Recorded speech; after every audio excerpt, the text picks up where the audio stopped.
African proverb says the child who is not embraced by the village will burn it down to feel the warmth. What time in your life have you been closest to starting the fire? Wife was a senior staff for a local science fiction convention. Not only was she an unpaid volunteer, she had to take a vacation day off work and pay for her hotel room and parking. On the morning that the convention started, she was setting up the first of the 3 rooms she was responsible for: manual labor, moving tables, setting up shelves and loading them with stuff, and somebody came in, took her ID badge off her desk, and brought it to the convention's lost and found. Convention LF lady told wife that lost badges have a $5 fee to get them back. Wife looked at the badge, looked at her, and said, "Keep it. I'm going home. Have a nice convention." Wife was about 25 feet down the hall when LF lady caught up to her and returned her badge. I was raised in a cult. There were 11 kids, with 4 moms, and the leader had really convinced our moms that he was the Archangel Michael. I tried to run away over and over in my late teenage years, hiking across the desert in the dark to get to the highway, where I would try to hitch a ride. Every single time, well-intentioned truckers called the police to report a little girl walking along the highway with her thumb out. I am short, and I had been malnourished my entire childhood, so even after I turned 18, I was underdeveloped and couldn't convince anyone I was an adult. Michael always called me in as a runaway and the cops would take me back. The last time, I was 20, and I felt so hopeless when I saw the police lights. I thought very seriously about trying to attack the officer with my knife, that I always brought in case I was picked up by a crazy person. I knew I was too small and weak to actually hurt the officer, but he would be obliged to arrest me and send me to jail. It was the only way out I could think of. I had a coworker at a non-commission-based retail job where a coworker would repeatedly sabotage my sales so she could get a lot of credit apps and a high GSP. Average hour sales. She would overhear my pitch for cards, required, and then lie to the customer so they would apply. I would have to try and rectify what she said while she hovered over me. She did many other questionable things, and I reported her multiple times, as did my coworkers and customers. Now, one time I got lucky and an 18-year-old kid came in, "Yo, buy the most expensive desktop we have on display. $2.5K. She saw me do this sale, but I needed a manager to approve a tiny discount, but my radio was dead. Coworker was watching me the entire time, so I asked if she'd call for the manager. She stone cold ignores me. I go for the MGR, she prints out paperwork on the computer and tries to sell it to him. When I return, she literally yells at me in front of the customer to give her the sale. BC she worked too. I ignored her, didn't give her the sale. When I reported this, as did the customer, he was mortified. I was literally told by my boss, ignore when she does that. She's a middle child, so she does stuff like that. I was tired of the stupid lack of action, so I filed an hour complaint regarding her, and 5 of my managers for not addressing it. They all got reamed for it. Only one is still in a management position, the rest were eventually demoted or laid off. When I was a kid, my dad used to beat on me pretty often.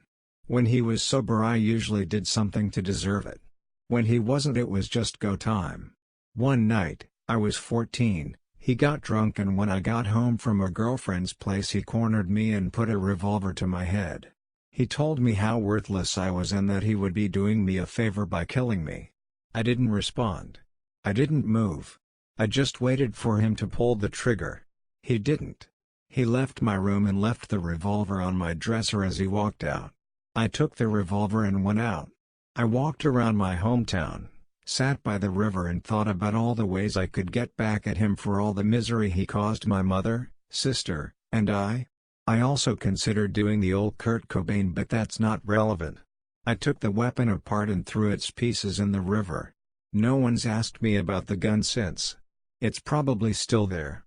Edit, holy shit. That blew up. Thanks for all the upvotes and awards, everyone. I used to work in fast food, and was the only person in the store that didn't smoke. Everyone else got to take a break to smoke, but since I didn't smoke, I wasn't allowed to. Eventually, I spoke to the owner about it and was rebuffed, so I went over their heads to the company board. Owner got his ass chewed out for rebuffing me and I wound up getting a huge bonus my next paycheck, but when they discovered I reported them, I got fired immediately. Turns out they'd been violating company policy in food prep and storage, so I filed another report to corporate. Store got shut down for months and my former boss got fined 6 figures. I can absolutely attest to being around people who are love-starved and then subsequently self-sabotaging or otherwise destructive. In a softer sense, if I have felt rejected, I have felt peace and sort of burning bridges to find myself. When I had been bullied constantly in 7th grade by 3 different groups of kids and the school showed so little interest in helping me. I was physically bullied, verbally mocked, humiliated in front of the other kids, and not an eye was batted. When I finally took my mom's advice to make a scene the next time someone started throwing things at me, I did it. We were outside that day for PE and while we were all sitting in lines at the start of class, a kid in the line next to me started throwing pebbles at me. I ignored it for a moment, then when he kept going I yelled at him to stop. I didn't care that people were staring, I wanted them to. I wanted them to see that this average height, able-bodied boy was throwing things at me, a very small and disabled girl. The teacher came over and asked what happened.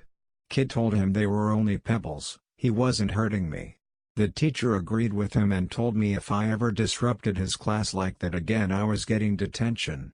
I don't know what it is about some teachers, but the second they get put in charge of more than one child they become absolutely blind to any kind of bullying, and if it gets pointed out to them, they think that particular incident exists in a vacuum and couldn't possibly be a sign of anything worse.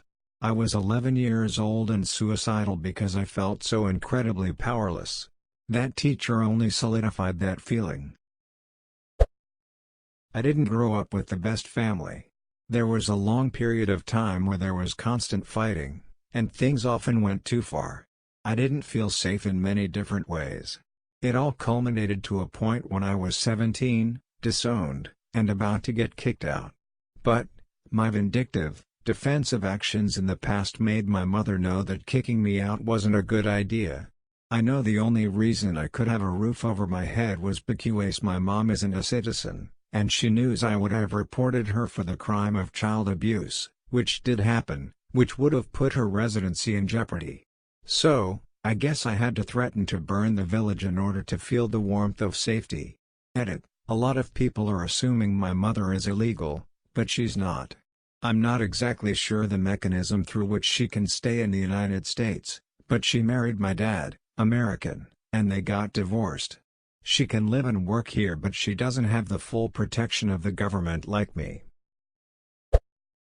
My family doesn't know that I've hit it big in my industry, the industry they said that you'd need superhuman talent or a lot of luck to make it in.